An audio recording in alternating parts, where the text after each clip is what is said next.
Hello, folks. It's Mark Smith with Fig Tree Counseling Associates. And uh, sorry I got here a little bit late. They changed how you do the live stream, and I needed to figure it out a little bit. I had the same trouble last time. So I'll give a chance for people to show up. There's one person who showed up. That's cool. 3 people have showed up. 4 people. I'm coming to you tonight from Indianapolis, my home office. 6 people have shown up. 8 people have shown up. Brenda is at the beach. I'm here. I had to come to town. My daughter, Wiggleology with Valerie says hi. Brian says hello. Hi, Sarah Welty. Hi, Suzanne Cannelly. Hi, Carol Peterson. Just got the notice. Well, I probably just sent it. I'm gonna take a cough drop. We're going to be talking about. But I was saying my hi Annie Chiquilla. My daughter has bipolar disorder, and she's not doing so well. So I'm here. Sergio, what's up? And Akalia, welcome everybody. We're going to be talking about a very controversial topic tonight. It's called Villainize Your Partner to Your Own Peril, even if it's a narcissist. How about that? I'm telling you not to vilify narcissists. I bet you hadn't heard that too many other places. So I'm going to be covering this material tonight. And so I want you to, hi, Richard from Canada. I want you to hold your questions. Hey, you can see Mr. Polly there. He's wearing a diaper. I'm going to turn this lamp off here. Mr. Polly, unfortunately, doesn't have a lot of bladder control. And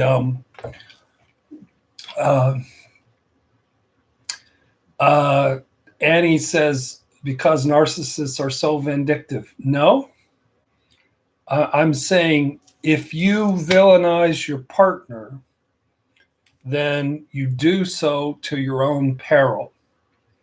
I'm saying poor Mr. Polly's wearing a diety drawers.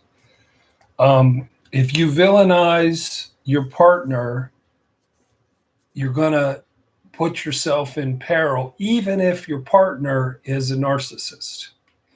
So we're struggling to get very many people on the show, and we'll give it a few more minutes. Mr. Polly is doing fine. He's only 12 and a half years old, but he's aging fast. So what I'm going to do tonight is I'm going to talk about 12 what I call immutable laws of nature about romantic love. 12 immutable laws of nature around romantic love. So a lot of you guys who are regulars on the show, I think you're not currently in a relationship with an active narcissist. Is that right? Some of you are in a relationship with an active narcissist, but so this may be material that is reflective, that you just sort of process. as you look back on the past, or it might be material that is really relevant. I think this material is relevant to every single couple on the planet, but it's especially relevant if you are in a relationship with somebody who is a narcissist. So here's the 12 what I call immutable laws of nature. Number one, unfortunately, you will always pick somebody exactly as unhealthy and crazy as you are. You will always pick somebody exactly as unhealthy and crazy as you are. How's that for a real encouraging word? Brian says he's an LCist of you, so he loves the material you present, so I can share it with others. Well, thank you, Brian. Cool. Suzanne's 2 years out of a 33-year marriage to a narcissist, and she's not dating. Yep. Hey, there's my wife. Hi, honey. Richard says, that sounds right. I'll say it again. Honey, this is no reflection on you, but the first immutable law of nature, maybe it is a reflection on you if you're married to me. You always pick somebody exactly as unhealthy and crazy as yourself. That's the truth. My wife's laughing. Number two, you always pick somebody exactly as unhealthy as you are in exactly the ways that you need them to be hurtful. Hey, Jill again, what's up? Not Now says, if someone is healthier, then they don't last. What does it mean when you can't attract a relationship at all? It means you're lucky. If you can't attract a relationship at all, it means you're probably not going to have to deal with a lot of pain. Okay, so you're always going to pick somebody exactly as unhealthy as you in exactly the way that you need for them to be hurtful. So what I did, unfortunately, I had an abandoning father and a borderline abandoning mother. And during a period from about age 45 till about 55, before I met my current wife, I picked carbon copies of my mother, devaluing, unstable, unhealthy. I was doing a feedback session with somebody earlier. Let's see if I still have the criteria for borderline person. I do. This is what I picked when I was about 45 to 55. I picked somebody with frantic efforts to avoid real or imagined abandonment, somebody with a pattern of unstable and intense interpersonal relationships, somebody who had an identity disturbance, a marked and persistently unstable sense of self, somebody who was impulsive in at least two areas that were self-damaging, and that could include spending addiction, sexual addiction, substance abuse, reckless driving, binge eating. Number 5, recurrent suicidal ideation or behaviors or gestures or self-mutilating behavior. Number 6, emotional instability, moodiness, irritability, anxiety. Number 7, chronic feelings of emptiness. Number 7, inappropriate, intense anger or difficulty controlling anger. Number 9 is a two-parter. Either they're paranoid or they dissociate. How does that sound like for a partner? It's the criteria for borderline personality disorder. My mother was a borderline, and I was in 3 or 4 or 5 relationships during that 10-year period, with one borderline after another borderline after another borderline. And what I needed from a woman, what I didn't want consciously, but what I needed from a woman, and what I kept getting from a woman, is instability, lies, reactivity, devaluation, and abandonment, and rage. So you always will pick an assassin with a really good aim. Brian says, bad partner material for sure, borderline personality. Well, it was my only choice, really, during that period of my life. Number 3, when you become enmeshed with somebody, let me draw that for you, what enmeshment looks like. When you become enmeshed with somebody, which is what you do when you fall in love. Let me draw enmeshment for you.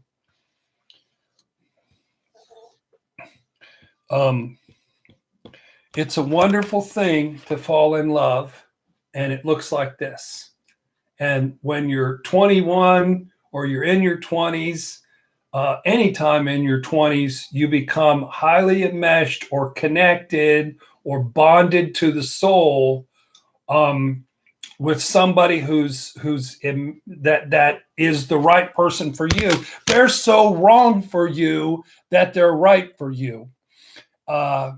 Fleece Delicate says, I'm watching an interesting ad to watch, Mark. Okay, you had to watch the ad to get in.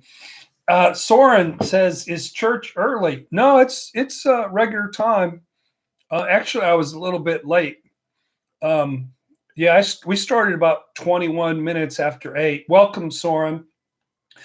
Annie says, when I got back into the dating pool, I was hyper vigilant to narcissistic red flags, even sensitive to pink flags. So anyway, I'm not going to be interacting a whole bunch with y'all, but I want to get to this material. So when you become enmeshed, you're deaf, dumb, blind, and stupid. All right? A narcissist can come and bite you on the buttocks, and you're not going to see it. So number 4, there are no victims in romantic love. Even if you're with a narcissist, there are no victims in romantic love. Are you digging what I'm saying? There's a culture that has been created on YouTube, and you basically you put the word narcissist in a video, and the message is, we're the lambs, we're the victims, we're the empaths, and we're the good guys, and the mean, crazy, devilish people are the narcissists. The problem with that way of thinking is, the truth is, you always pick who you need to pick. And I'm not saying that narcissistic people aren't hurtful and damaging. I'm just saying,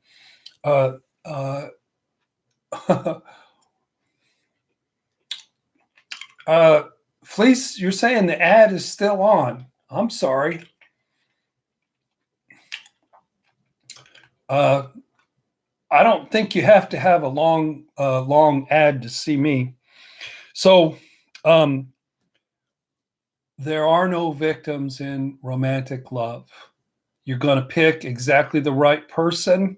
And who's responsible for whether or not you get hurt in a relationship?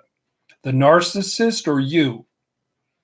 Well, I think we all know who it is. It's not the narcissist.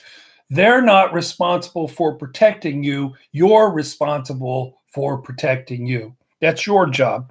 Number 5, resentment and bitterness is only going to hurt you. So if you feel resentful and bitter, and so many people walk around and are just filled with anger, resentment, bitterness, they vent and triangle to people. A lot of narcissists have been damaged themselves. Of course they have. Of course they have. So I see a lot of folks agreeing with me. That's good. So what I try to do with everybody that I work with as either a life coach or a therapist is to eliminate any resentment and bitterness. If you're walking around feeling resentful and bitter, you don't understand the nature of romantic love. Number 6, you're either going to pick your type. I was doing a feedback session with a fella tonight, and unfortunately, his type was historically my type, and so his type was basically somebody with borderline personality, and 2 of his 3 marriages were fit that profile of somebody like his mother and like his stepmother. So basically, not about 95% of us pick our type. Who is our type? People who hurt us the most. That's who we pick. Soren says, how do we do that, Mark? It's hard not to be angry at the snakes, even when we invite them in. Well, it's okay to be angry. It's not okay to be resentful and bitter. There's a difference. Healthy anger is basically a buffer, a boundary between you and danger. Healthy anger protects you from danger, but you use the analogy of snakes, Soren. So let me tell you this story about snakes. The guy's hiking on a mountain, and he comes across a frozen snake, and he's an empath. So what does this guy who is an empath do when he comes across a frozen snake? He was going to try to save it. So he takes the snake, and he takes the frozen snake and puts it by the fire. And sure enough, about 2 hours later, the snake starts wiggling around and is not frozen anymore, and apparently is none worse for the wear. And the snake snuggles up next to the guy, reaches out and bites him right on the neck. And so this guy has about 10 minutes to live, and he says, "Dude, Mr. Snake, what? Why did you do that? I saved your life, and you turned around and killed me. I don't understand. Why would you do that?" And the snake said, "Well, that's what snakes do. Why'd you pick me up?" The point about narcissists being snakes isn't that they are snakes. The point is, why did you pick them up? And I'll tell you why you picked them up. You picked them up because you grew up with a narcissist. That's why you picked them up. You had too much rescuing and not enough self-preservation. So put the emphasis where it should be, not on the snakiness of the snake, not on the snakiness of the narcissist, but on your responsibility for picking that person. This woman who I got involved with from 2008 until 2015, I got on Match.com, You couldn't pay me. If you gave me $100,000 and told me I had to date 10 women on Match.com, I would pass. Because I know, well, first of all, I'm married. I wouldn't do that. But if I wasn't married, and I was on Match.com, I wouldn't do it for $100,000 because it's dangerous. I got on Match.com, and again, hold your questions.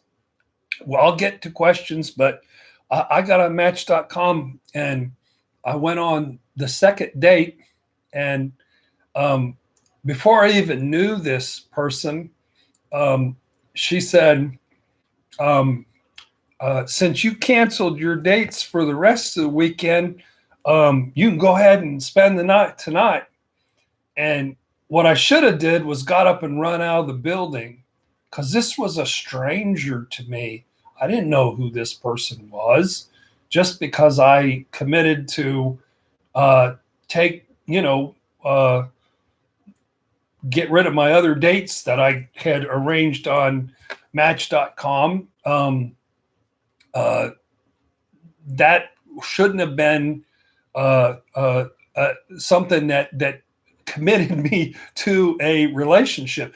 I was somebody who was very naive, and this was a snake.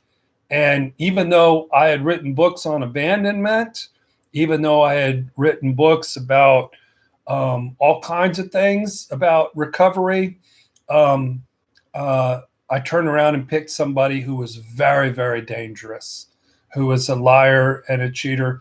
Who's responsible for the damage? Me. That's who. Okay, there is a question.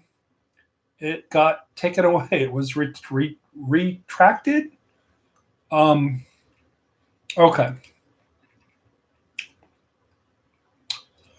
Soren says, I don't ignore my intuition anymore. It's much better to be single than to be with somebody that's broken. Again, what I'm saying is you're always going to pick somebody as broken as you are, which is really bad news for most of us. Soren says he just focuses on your own needs. My first date told me her whole life story, so he ran. Okay. So,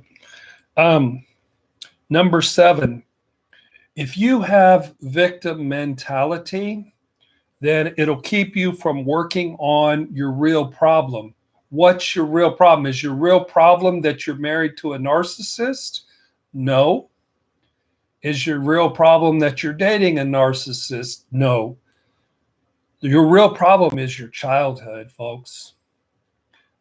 Victoria, this is funny that you said that. She says my picker is broken. So yeah, my husband is pretty broken. Victoria, your picker is not broken. I had a guy come in and he said the same words. He said, Mark, my picker is broken. And he said, every woman I've ever dated has been really mean and really crazy. And I said, dude, not only is your picker not broken, your picker is flawless. Your picker is perfect. That's a perfect picker. If you walk into a party and there's a mean, crazy chick there, you'll take her home. Our radar system always picks exactly the right person. Okay, Rise and Shine, put her question back up there. How is it possible to pick a partner that compensates for your lost self, but also is a carbon copy of the person that created the wound in the first place? How is it possible to pick a partner that compensates for your lost self? I don't believe that to be true, honestly. I believe it's true that you pick a carbon copy of the person who created the wound in the first place. That's what I did. That's what you did too. Victoria says, the perfect picker-upper. That's pretty good. The perfect picker-upper. Okay. Victim mentality keeps you from healing your real problem. Your real problem is you. Whenever I feel victimized, most of the time I'm smart enough to go stand in the mirror and have a meeting with the problem person in my life. Me. I'm the problem person in my life. Soren says, I find that angry, crazy women come on to me. He says, before I would do my best to save them, now I give them dirty looks and tell them to non-verbally get the hell away from me. That's smart. Flea Delicate says narcissists have chronic abandonment issues. Okay, here's the thing. Narcissists do have chronic abandonment issues. Who picks narcissists? Us. And we have chronic abandonment issues too. We have chronic abandonment issues too, just in a different way. Tragedy Edini says, hi, and thank you so much for your channel. Best wishes from Norway. Victoria says, the worst lies are the ones that we tell ourselves. Amen. Okay. Number 8, if you triangle to your friends, you know what you're doing? You may not be a narcissist, but you're employing flying monkeys. If you vent and triangle to your friends about what a stinker your narcissist is, guess what you're doing? You're employing your own flying monkeys. Can I get an amen for that? That's true. Number 9, the healthiest attitude that you can have towards someone who wounded you and hurt you is gratitude. Not bitterness, not judgment. The healthiest attitude that you can have towards somebody you arranged to hurt you is actually gratitude. Happy Harry Hardon. Okay. He says, forgive my username, please. I was wanted to know where you got your chair and how comfortable it is. Any lumbar support? Sorry for going off topic. Dude, my chair is a gaming chair. My assistant found these chairs. I've got one at the office. It has tremendous lumbar support. It's the most comfortable chair. We just got it online. I don't know where we got it. My assistant got it for me, but he got it online. It wasn't terribly expensive, but I think it's an ugly chair, but man, is it comfortable. If I fall asleep, it's because my chair is so comfortable. So anyway, enough of the comfortable chair. Happy Harry Hardon. Why did you pick that name? Okay. All right. The healthiest attitude that you can have towards somebody you arranged to hurt you is gratitude. Number 10, you cannot thrive if you are stuck in bitterness for the past. You cannot thrive as a person in recovery, being healthy and happy if you are stuck in bitterness about the past. You have to be in a place of forgiveness and gratitude. Number 11, you know what? Even if you've been involved with a narcissist, you know what you got? You got what you signed up for. I don't mean to be harsh.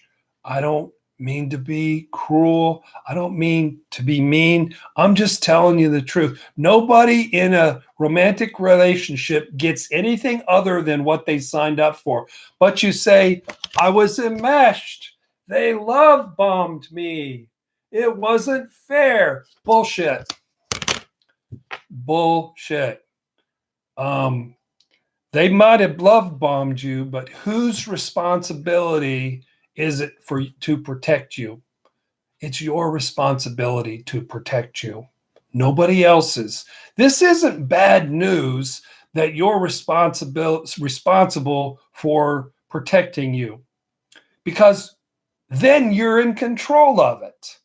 If it's true that these evil narcissists can prance around the world and disarm you and love bomb you and take advantage of you and victimize you, then this world is a scary, fucked up place. And I'm telling you, this world is a scary, fucked up place, but it's not as scary and fucked up as you think it is for that reason.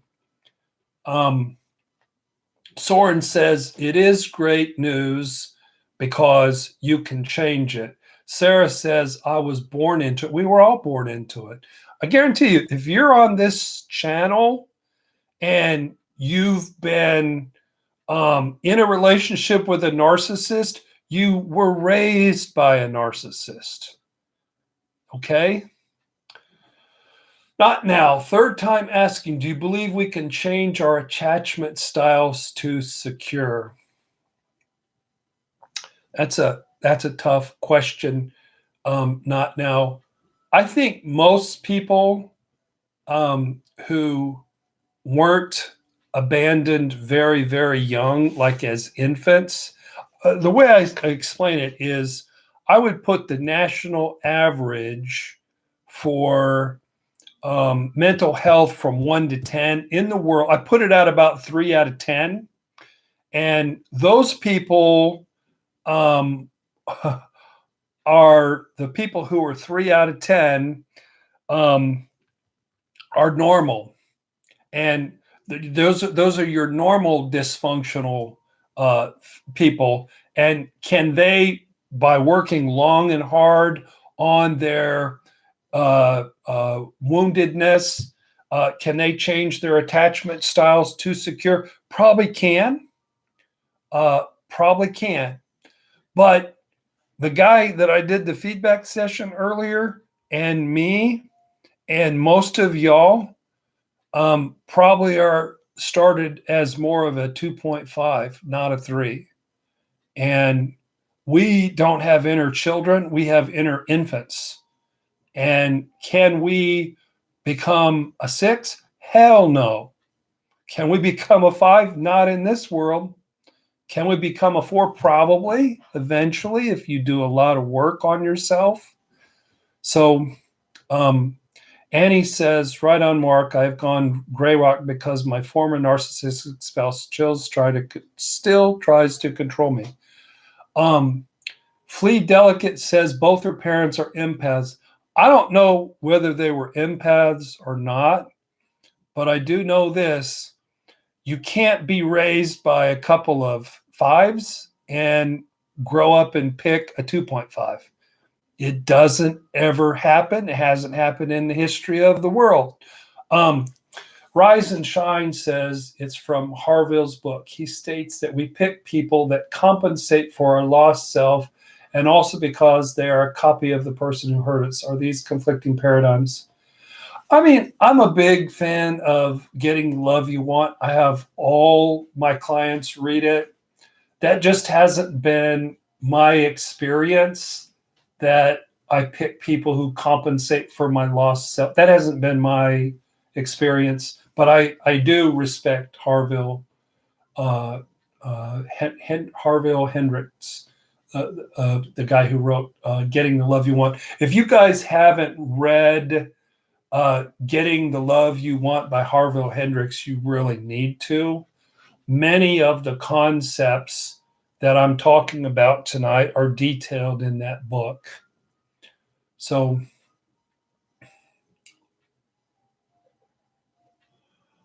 Flea Delegate says she was never married to a narcissist as a primary source, just a secondary source. I don't know what that means, a secondary source. Okay.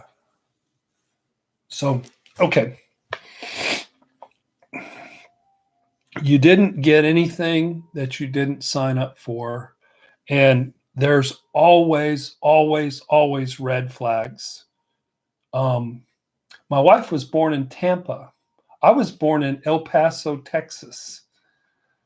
Flea Delicate, you were raised by 2 solid 5s, and you must be a 5. Then I don't know. we'll just have to agree to disagree. I don't know that there are too many fives around. It's a tutor term. I was dating a narcissist. If you were raised by 2 5s, then you wouldn't have been dating a narcissist. So we're going to have to agree to disagree. There's always red flags. Always, always, always red flags. Number 12, victim mentality is spawned in people who are biased, people who are rescuing, and people who do a lot of triangulating. So victim mentality is spawned in people who are biased, people who are rescuing, and people do a lot of triangulation. I would stay away from OkCupid or any website, any dating website is super, super, super dangerous. So, okay. I'm going to go through these again for people who weren't on the show. Bear with me. Number 1, you always pick somebody exactly as unhealthy and crazy as you are. All right? Always. So if that narcissist looks insane, you can't be a 5 and pick a 3. Never is going to happen. 5s will pick 5s, 3s will pick 3s, 2.5s will pick 2.5s. So Jeanette says, hello, love watching your show. Well, thank you.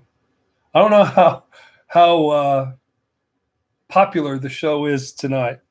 Number 2, you always pick somebody exactly as unhealthy as you in exactly the way you need to be hurt. Number 3, when you're enmeshed, you're deaf, dumb, blind, and stupid, and you don't see the red flags. Number 4, there are no victims in romantic love or marriage. Number 5, resentment and bitterness only harms yourself. Number 6, most of us, 95% of the time, will pick our type. Who's our type? People that hurt us the most. My wife's talking about Kid Cacciatore Brothers, who has awesome pepperoni. 5% of the time, you will pick your anti-type, or somebody who's the polar opposite of who you grew up with, but they also aren't any healthier. Your anti-type isn't healthier. They're just the opposite of the narcissist. Rise and Shine says, thank you for answering the question. Greetings from the UK. It's 2 a.m. here, and I tune in when I can't sleep. You thought I was a woman, but I'm a guy. Sorry about Rise and Shine. I practice neuroscience, but I'm fascinated by your work. Cool. Rise and Shine is staying up till 2 a.m. because he can't sleep. Very cool. Flea Delicate says, I saw the red flags. That's what made me feel sorry and want to fix him. Ouch. The red flags, when you're healthy, make you run away as fast as you can before you get ate up and consumed. We're changing Soren's name to Kid Cacciatore. The lady from Norway, it's 3 a.m. Y'all are hardcore. That's very cool. The UK and Norway, very cool. Okay, where did I stop? Victim mentality keeps you from working on and healing your real problem. Your real problem isn't that you married a narcissist. Your real problem is the person that you see in the mirror. And the real problem is rooted in your childhood, right? Number 8, if you're venting and triangling and playing the role of a victim, you, my empath friends, are employing flying monkeys on your own. Number 9, the healthiest attitude that you can have towards somebody you arranged to hurt you is gratitude. I'm going to read a cute little story about a little bird who got pooped on. Victoria asked, do I need therapy? All of us need therapy. Soren says he was a lamb to the slaughter. The solution is always also who you see in the mirror. Amen. The solution is the person that you see in the mirror. You cannot thrive, number 10, if you were stuck in bitterness from your past. Number 11, you didn't get anything you didn't sign up for. What other YouTube channel are you going to hear that from? None, probably. You're not going to get anything that you didn't stand up or sign up for because the red flags were there. They were waving. Hello, I'm a narcissist. I'm waving a red flag. Beware. We don't see it. Why don't we see it? Because we need to pick who we need to pick. And number 12, victim mentality is spawned in people who are biased, people who are rescuing, and people who are triangulating. So now, it isn't villainizing your narcissist to be authentic and to communicate truth. And if you're communicating truth with somebody who has a lot of psychological walls and happens to be narcissistic, you're probably going to need to bring some edge with you.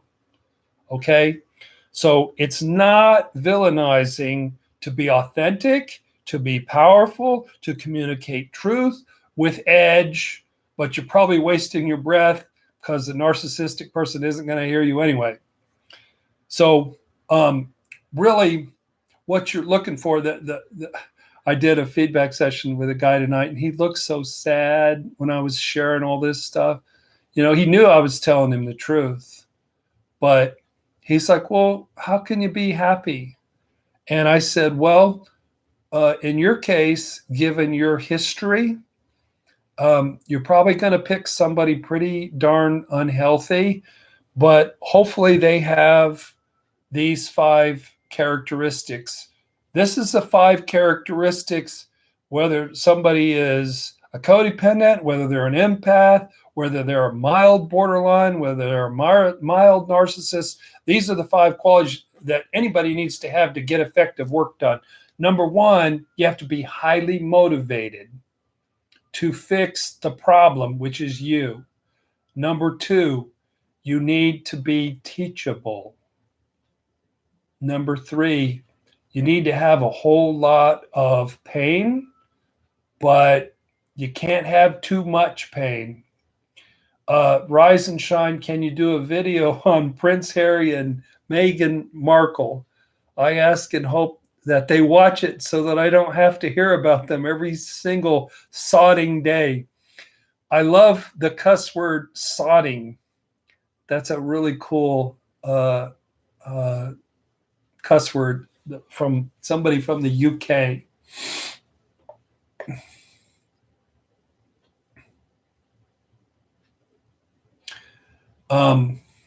Not Now says, I have a sister who works with battered women and thinks blaming yourself is so harmful and victim blaming. Taking responsibility for your choices is in no way ever victim blaming. You have to take responsibility for your choices. Did a narcissist on the first date put a gun to your head? Did they make you marry them? No, I don't think they did. There was choice involved. And they don't have the power to override your choices. You make the choices. The third thing is pain. You got to have a lot of pain, but not too much pain. The fourth thing is you have to be able to trust the process of recovery. You have to be able to trust a therapist. And the fifth thing is being trustworthy and doing the homework. motivation, teachability, enough pain but not too much pain, the ability to trust the process of recovery, trustworthiness in doing the homework, and about work with a hell of a good therapist and give it years of work, and you can build something that is workable. You can build something that has more windows of heaven than it has windows of hell. Will you be deliriously happy? No, you won't. You won't.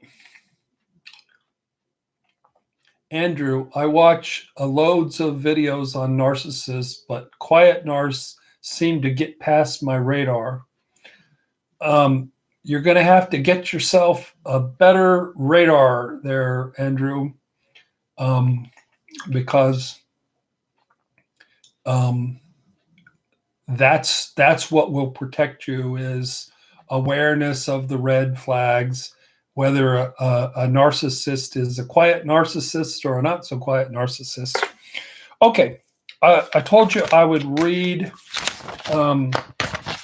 this little story about a sparrow. Once upon a time, there was a non-conforming sparrow who decided not to fly south for the winter. However, soon the weather turned so cold that he reluctantly started to fly south. In a short time, ice began to form on his wings, and he fell to the earth in a barnyard, almost frozen. Then a cow passes by just then and craps all over the little bird. Can you picture that? The little bird thinks his life is over, but in fact, the manure warms him and defrosts his wings. Warm and happy and able to breathe, the little bird starts to sing. Just then a cat came by, heard the chirping, cleared away the manure, found the little bird, and promptly ate him. The moral to the story is, number one, everyone who shits on you is not your enemy. Anybody who shits on you is your best friend. They don't feel like your best friend when they're shitting on you, but it gives you an opportunity to heal. It gives you the opportunity to heal.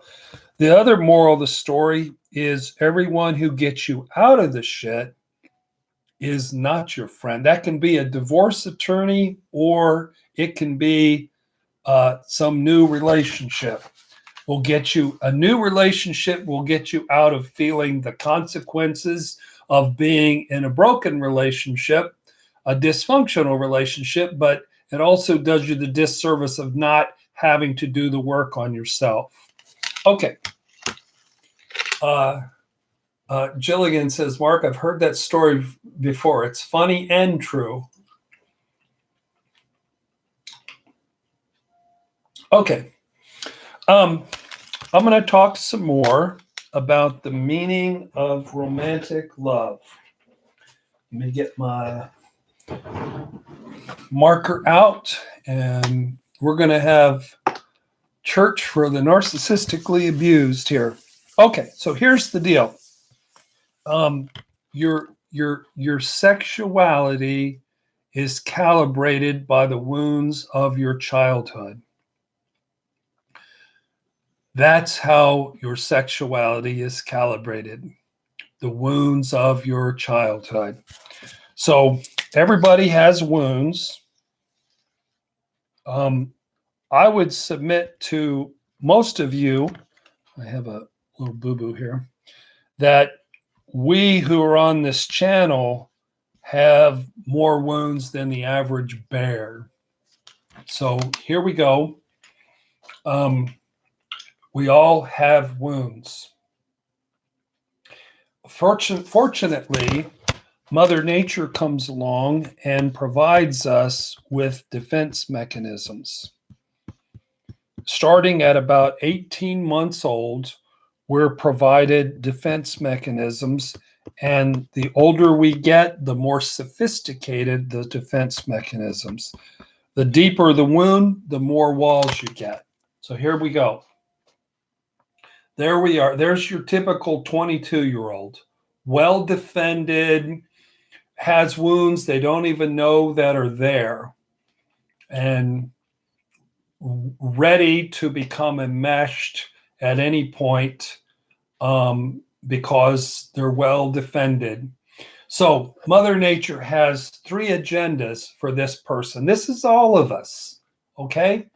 Mother Nature has three agendas. Number one, to protect little kids. Mother Nature doesn't want to freak out little kids. Little kids, it's not their time to deal with their issues. It's time to survive. So Mother Nature comes along and provides the psychological defense mechanisms. Number two agenda Mother Nature has is in your 20s and your early 30s, Mother Nature wants you to be deaf, dumb, blind, and stupid, and wants you to not see the red flags, and wants you to not be able to protect yourself so that you fall in love, get married, and have babies and propagate the species. So that's what happens. Mother Nature wants you to enmesh, to fall in love, and to propagate the species by having babies. There's enmeshment. Okay? There's a final agenda. What is it? Mother Nature wants to help you heal yourself. Mother Nature wants to heal. Mother Nature heals itself. If I were to cut my finger, then immediately, damn you, Mother Nature. Queen S. Rena, your sexuality is calibrated by the wounds of your childhood. Well, how can we recalibrate?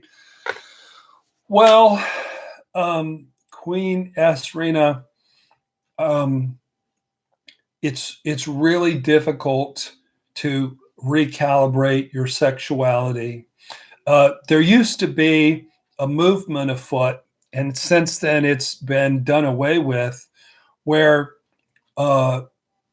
controlling parents who didn't want their kids to be gay paid therapists and paid institutions to recalibrate their sexuality and turn them from gay people to non-gay people, straight people.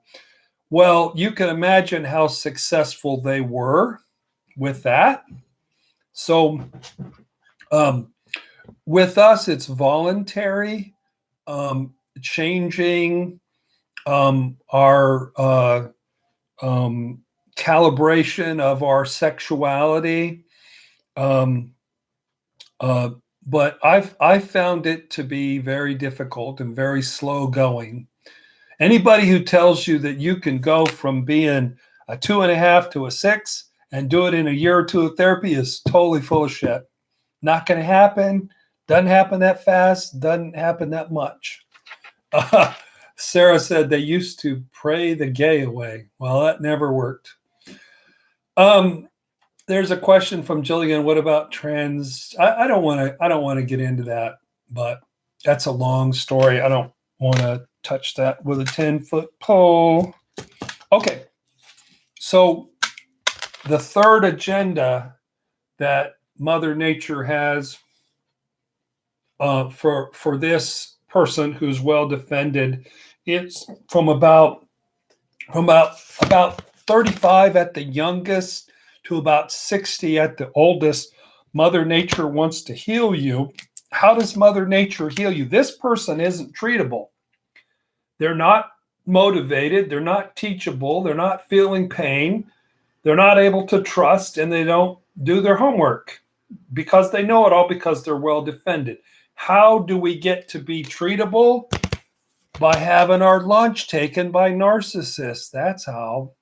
By recreating the wounds of our childhood.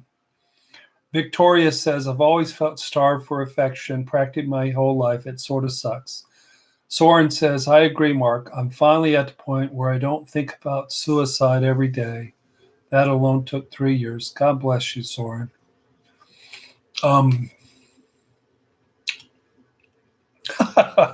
Okay.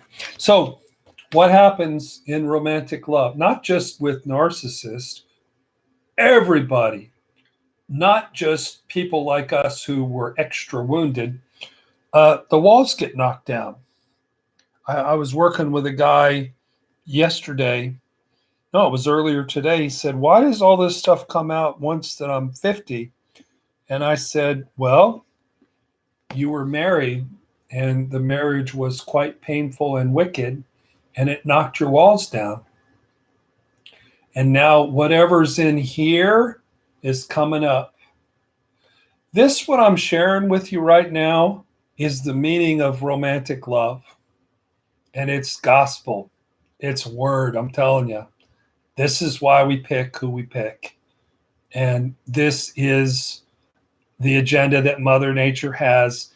And this is why somebody who shits on you is your best friend.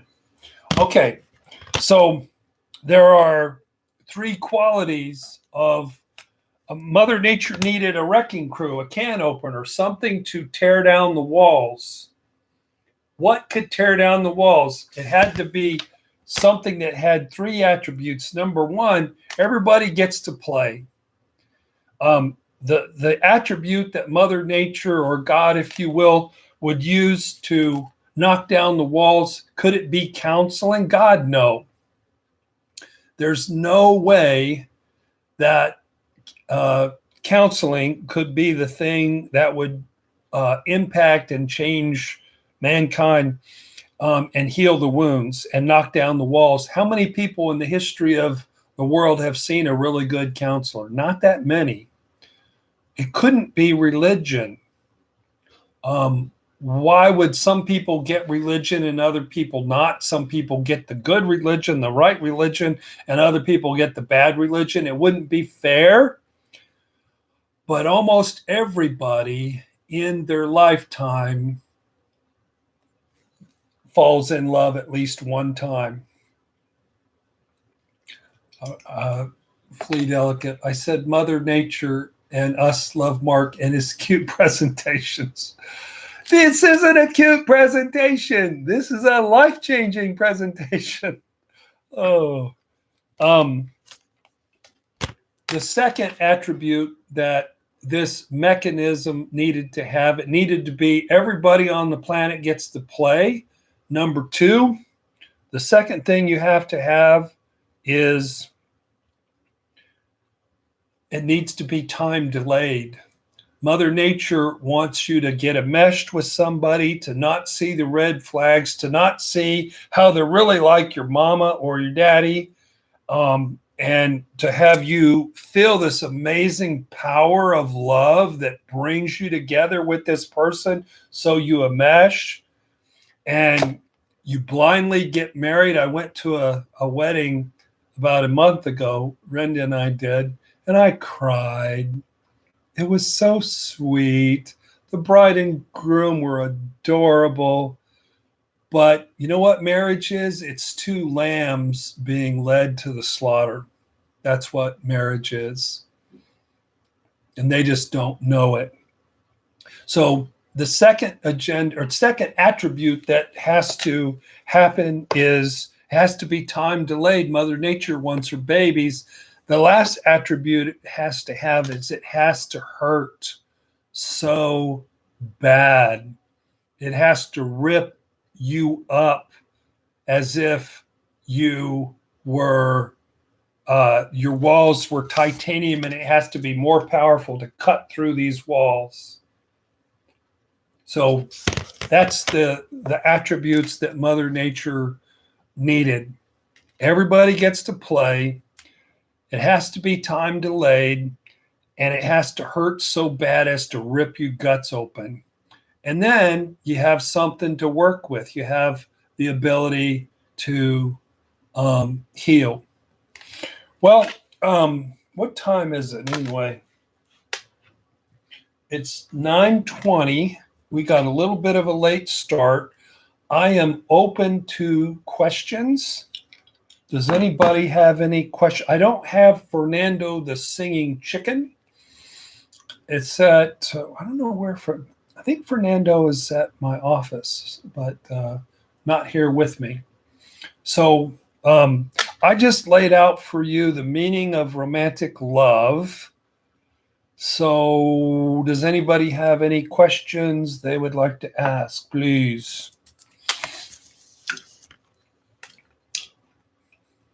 Okay. Mark, you earned your $175 an hour. I expect a green screen behind you with the use of a laser pointer, not a tiny whiteboard. Get on it. That's true. Um, uh, I have hired Jerry Wise's uh, uh, social media guy. Manny from Detroit is Jerry Wise's social media guy, and I've hired him. And I do have a green screen coming. It doesn't have a laser pointer. So this, I guess, this is a little cheesy. Just this little cheesiness there. Okay, so I'm not getting any questions.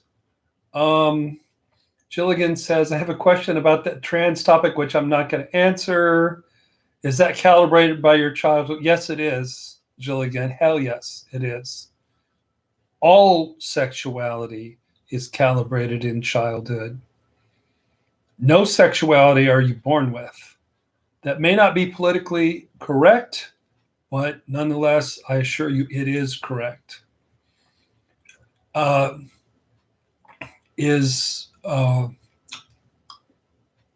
Like you said, everybody's sexuality is calibrated in their childhood by their wounds.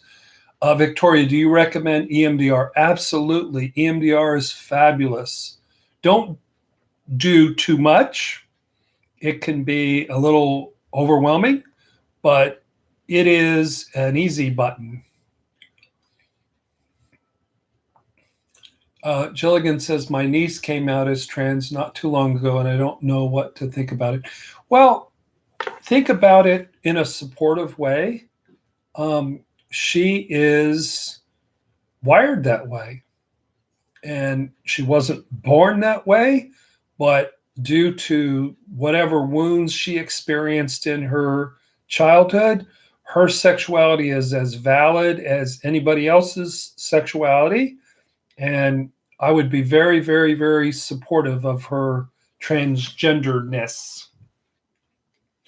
Okay, Soren has a question. What do we do with narcissists we can't avoid? I have a young woman in my nursing class who is on me like stink on shit. Soren must be sexy, I tell you what. I'm ignoring her, but she's texting me now and being passive aggressive. Just keep on ignoring. Keep on ignoring. You can avoid her. She'll eventually give up. Will give up. A whiteboard reminds you of what?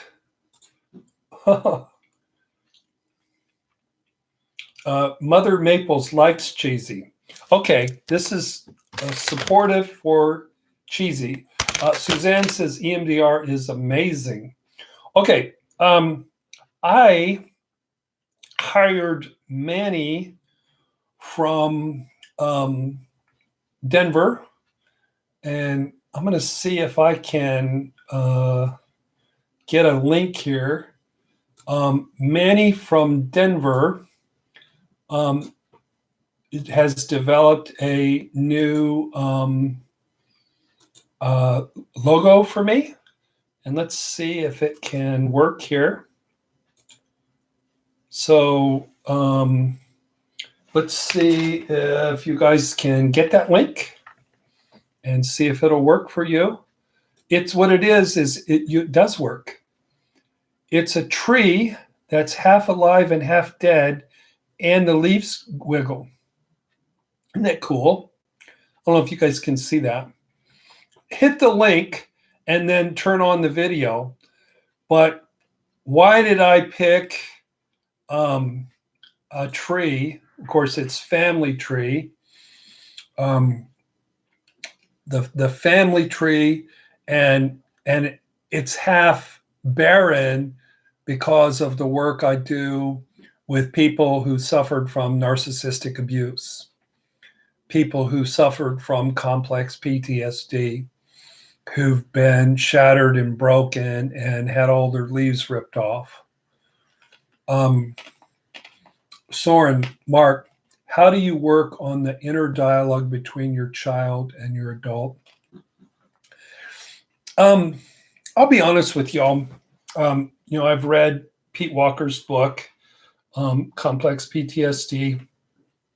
I've read Susan Anderson's book, The Journey from Abandonment to Healing, where it's talked about the dialogue between inner and outer.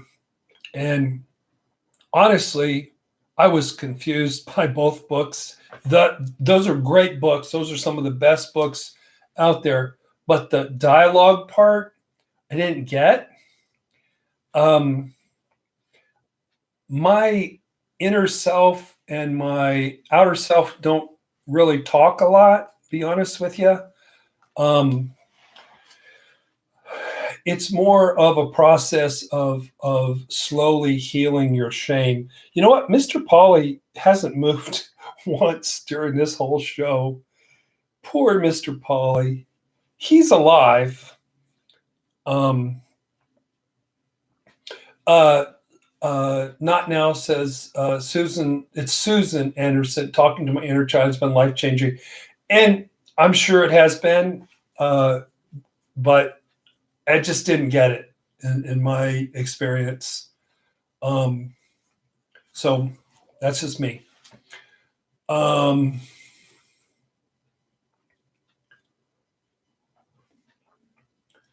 Rise and shine. What happens to a relationship if wounds are healed by factors not associated with the relationship itself? I don't think that really happens much. But if, to answer your question, if one person gets really healthy and the other person doesn't, it's a relationship killer. My wife, Brenda, says Mr. Pauly's pooped from work. Mr. Pauly went to work today, and my assistant, Jeff, had to walk him every hour because he would drink a bunch of water and then he'd need to pee. And Mr. Pauly can't really control his self, and he pees on the floor. Flea Delicate, has anyone attended the private question and answer with HG Tutor? I paid to attend and was refunded. Eventful. Renda and I have consulted with HG Tutor privately. He was very helpful, very knowledgeable, sort of creepy, but very knowledgeable, and we followed his advice. And he says, "You sure that's just not just a Mr. Pauly statue?" No, that's Mr. Pauly. Soren says, maybe it's because we have broken inner infants, Mark. We can't really talk. That's probably true. Hi, Martha. Welcome to the show. My wife says you can learn to have the inner dialogue with your inner child. Victoria says, my husband healed a lot of my wounds, but then he created even more wounds. I never get ahead or truly healed. I hear you. I hear you. Did anybody check out my link for my new logo? Did I mention I have a new logo? I'll put it up there again. It's a cool tree. It's half dead and half alive. And the leaves wiggle. So there's that. Any other questions? My voice is running out. Brenda says you can even learn to nurture the infant inside of you. Annie says, I've got to dash. Have a good night, everybody. Hugs. Night, Annie. Soren says, yeah, we just re-traumatize ourselves over and over again until we learn, unfortunately. I just saw Mr. Pauly breathe. If you'll look really closely, he is breathing. Fatima says, how do you deal with a malignant narcissist who's trying to destroy you? Leave. Don't play. Walk away. Use your personal power. Malignant narcissists have no power over you. They don't have a gun to your head. Rise and shine. You look younger today. What's your secret? Me?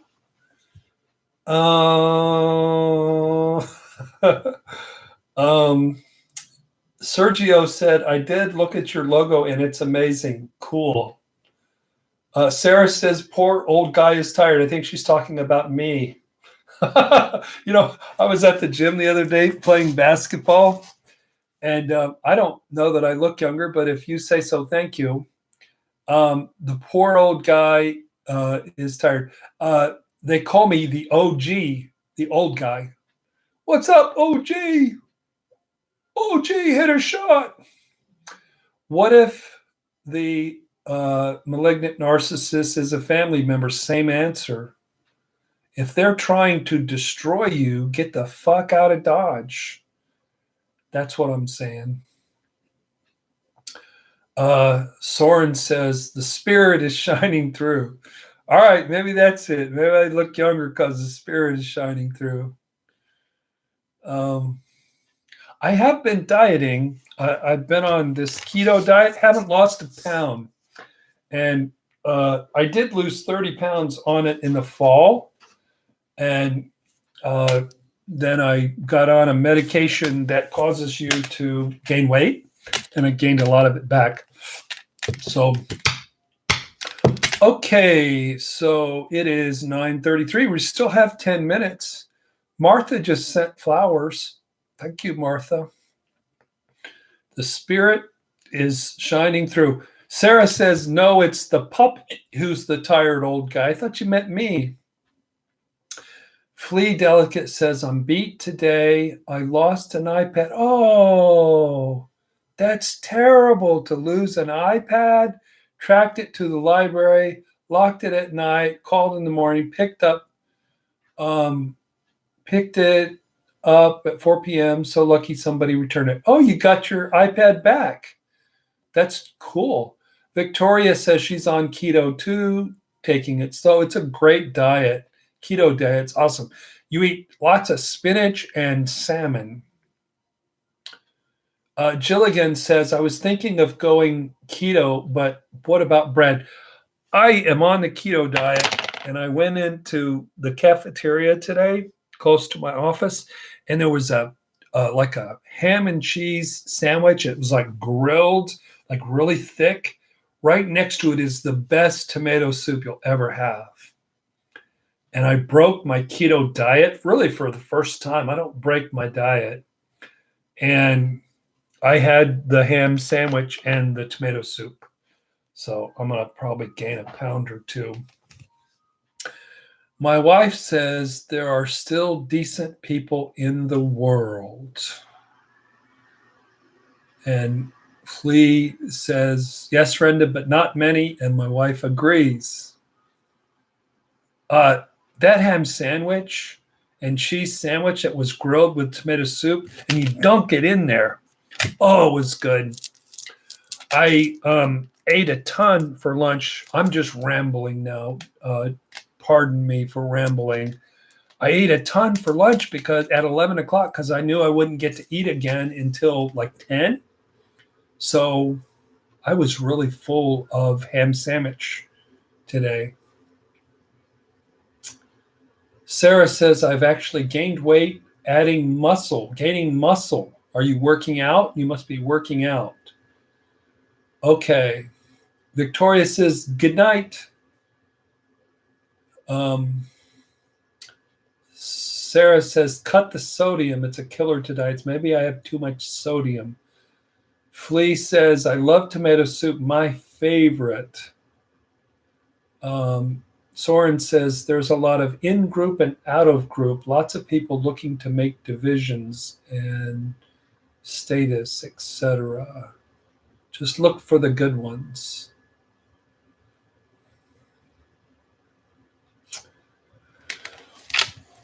Sarah's on cardio rehab. Cool. From her triple bypass surgery. We're glad you're still hanging around. I'm going to have one more lozenge. David Letterman used to talk about having lozenges. Does anybody else have any more questions before we wrap up? So, don't vilify your partner. Don't vilify your partner. Quit vilifying your partner. Your partner is your friend. Your partner has pooped on you. Your partner was supposed to poop on you. Thank them for pooping on you and being your best friend and giving you the opportunity to grow and heal. Okay. Fatima, how do you deal with an extremely critical mother? Ignore her. Don't be around her. Don't.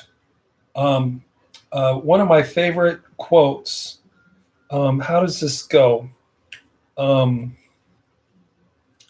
shoot.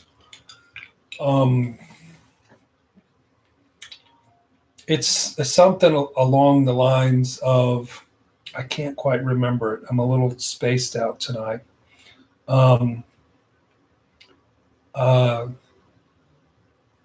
Truly powerful people don't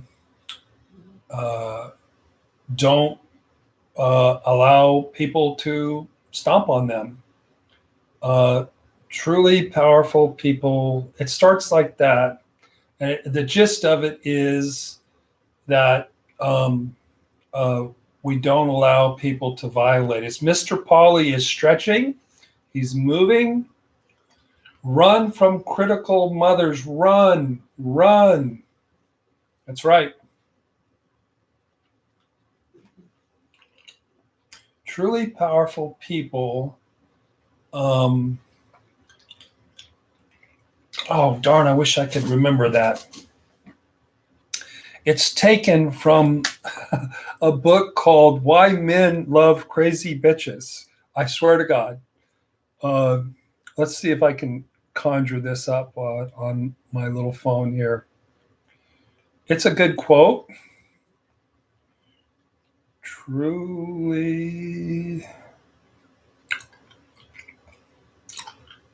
powerful people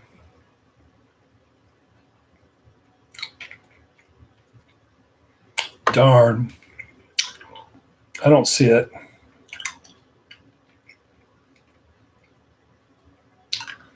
Here's a quote. Oh, here it is. I found it. Oh, awesome. Boy, the internet is cool. It's by Sherry Argoff from the book Why Men Love. It's not Why Men Love Crazy Bitches. It's Why Men Love Bitches. I didn't name the book.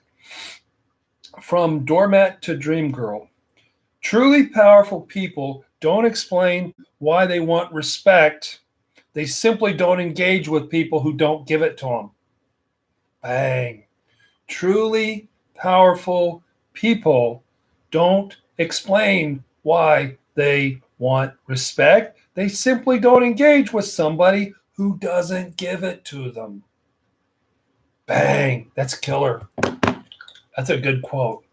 I'm glad I remembered it. Ugh.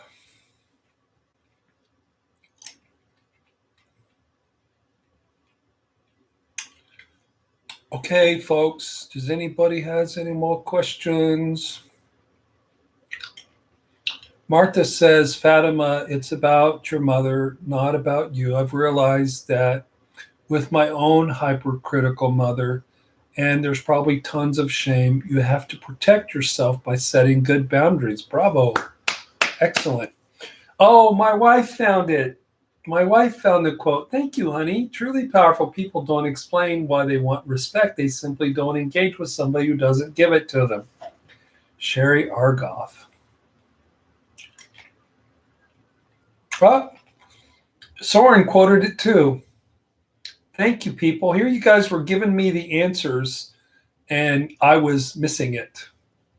Rise and shine. The paradigms you teach are powerful to know. I walk around like Neo from The Matrix. I see the true nature of everyone's relationship. Doesn't mean I'm exempt from its laws, but it's great to know. Cool. Cool.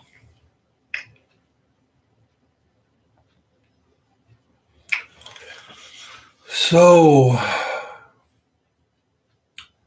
thanks for joining the show, honey.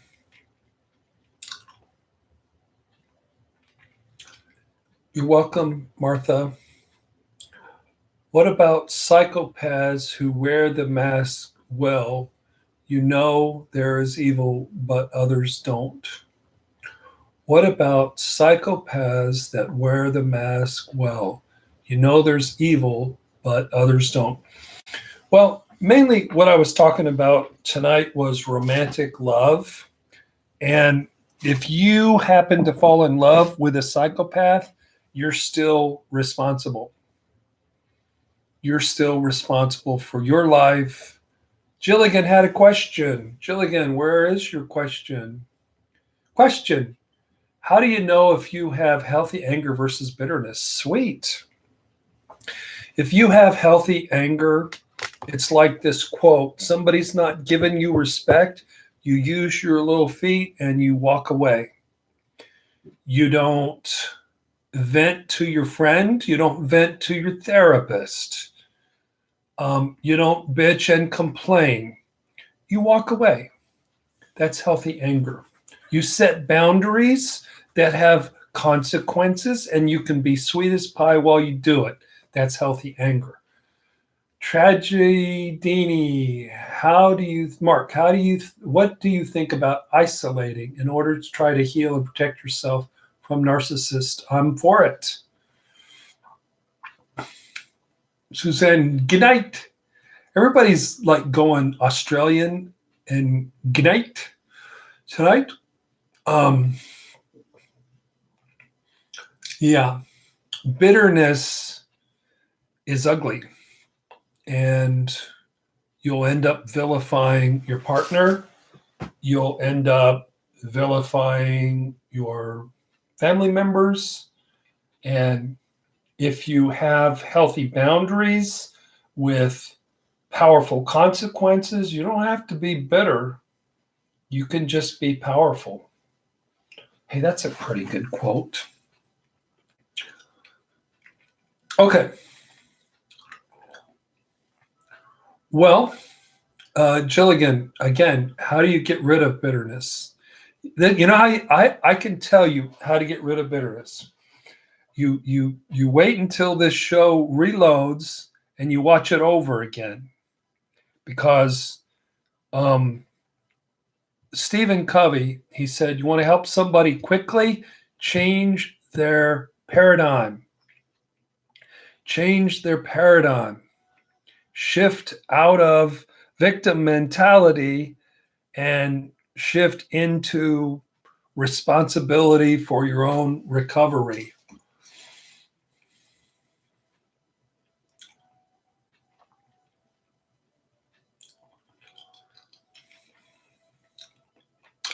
So bitterness it comes from victim mentality, it really is cancer. So I hope that you guys really understood what I was talking about tonight, because this is my whole message, really, is however you're wounded as a child, you're going to recreate that in your romantic relationships. And if you become embittered, you're going to miss the point of the lesson. You're not going to be grateful. You're not going to be powerful. You're going to be, stuck in bitterness and resentment and miss the point.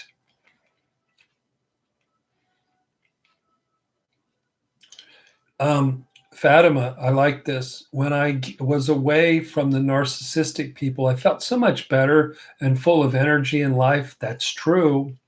Soren says, that's good shit, Mark. You don't have to be resentful. You can be powerful. Okay, so this has been, I hope, helpful.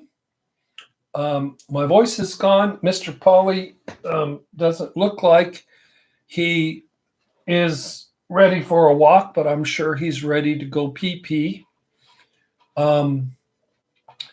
Tragedina, I wish I could say your name. It's like Adrian and tragedy stuck together, which is probably what it is. Wow, I'm really learning something here. Thank you. You're most welcome. Soren says, I love you, fine folks. I'll see you next one. God bless. Fatima, content and at peace. Couldn't believe it when she was away. Richard Woods says, peace, my brothers and sisters. Peace, my brothers and sisters. In 2 weeks, I haven't talked with Jerry, but I'll try to get Jerry Wise to do the show in 2 weeks. If it's not Jerry Wise, it might be Renda or it might be me. Hopefully it'll be me and Renda. That would be nice.